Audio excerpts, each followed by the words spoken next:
दोस्तों, क्या आपको पता है पृथ्वी की उत्पत्ति कैसे हुई? ये दुनिया कैसे बनी? पृथ्वी का जन्म कैसे हुआ? इंसान क्या है?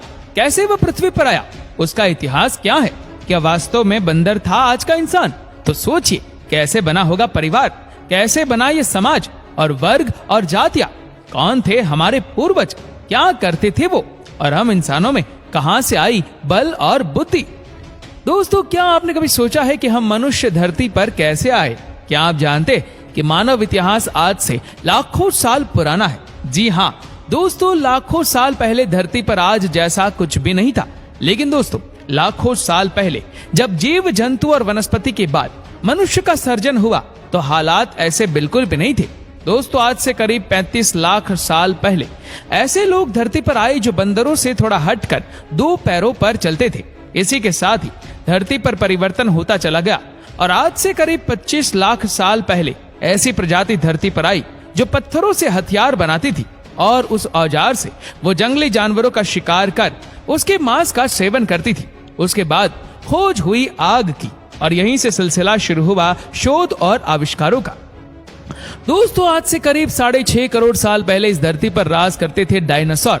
तब धरती पर एक एस्ट्रोनॉट के टकराने से विनाशकारी प्रलय आया और चारों ओर तबाही मच गई। धरती के लगभग 75% जानवरों का अंत हो गया था। जो जानवर 25 किलो से ज्यादा वजन वाले थे उनमें से कोई भी नहीं बच पाया।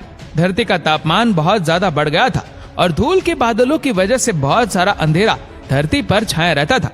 ऐसे हालातों को सुधारने में धरती पर कई साल लगे और उसके बाद वो समय आया जब मैमथ के रूप में स्तनधारी जानवरों ने धरती पर रहना शुरू किया। 1 करोड़ साल पहले धरती पर जानवर, वनस्पति और नदियां सब कुछ अपना अपना रूप लेकर आगे बढ़ रहे थे। आसमान साफ होने से हरियाली बढ़ी और जंगलों में इसके बाद कई तरह के अलग अलग जानवरों ने जन्म लिया। ऐसे जानवर जो पूरी तरह से पेड़ पौधे पर ही निर्भर थे, वह केवल पेड़ पौधे ही खाया करते थे। लेकिन दोस्तों, जैसे कि प्रकृति का नियम है परिवर्तन और कांस्टेंट, इसके बाद दक्षिण अफ्रीका में टेक्टोनिक प्लेट के मूवमेंट हुई और निर्माण हुआ एक और पर्वत श्रृंखला का, जिसे ईस्ट अफ्रीकन रिफ्ट वैली के नाम से जाना जाता है, जिससे धरती के तापमान में काफी फर्क आने लगा। जहां पहले बारिश और ठंड के मौसम होते थे, अब बारिश होना बिल्कुल बंद हो गए और अफ्रीका में जंगलों में रहने वाले बंदर को सूखा पड़ने से बहुत ज्यादा नुकसान हुआ। भारी भरकम वजन वाले बंदर धरती पर ना रहकर पेड़ों पर ही रहते थे। ये एक पेड़ से दूसरे पेड़ पर जाने के लिए अपने हाथों का इस्तेमाल करते थे। खाने में ज्यादातर फल ही खाते थे और जमीन पर बिल्कुल भी नहीं चल पाते थे। समय के साथ साथ कुछ चिंपैंजी तो कुछ गोरिल्ला बने तो कुछ मनुष्य बनने की रेस में आगे बढ़े। जंगलों में सूखा पड़ने की वजह से पेड़ पौधे नष्ट होने लगे और बंदर को खाने पीने की कमी आने लग गई, क्योंकि उनके पास न रहने के लिए कुछ बचा था।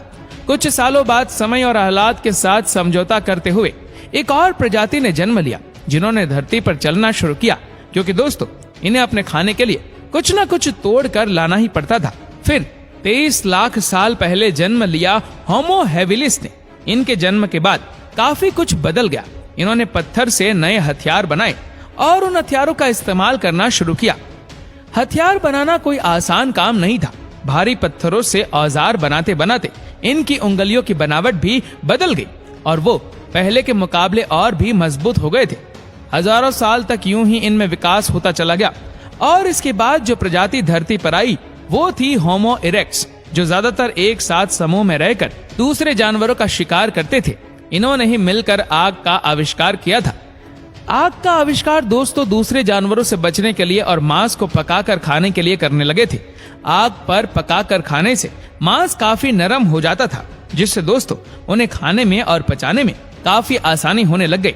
इससे जो मेहनत खाना चबाने में वो करते थे, वो मेहनत और अपना कुछ समय दूसरे काम में लगाने लग गए, जिससे बाद में दोस्तों तरह तरह के नए नए आविष्कार कर पाए।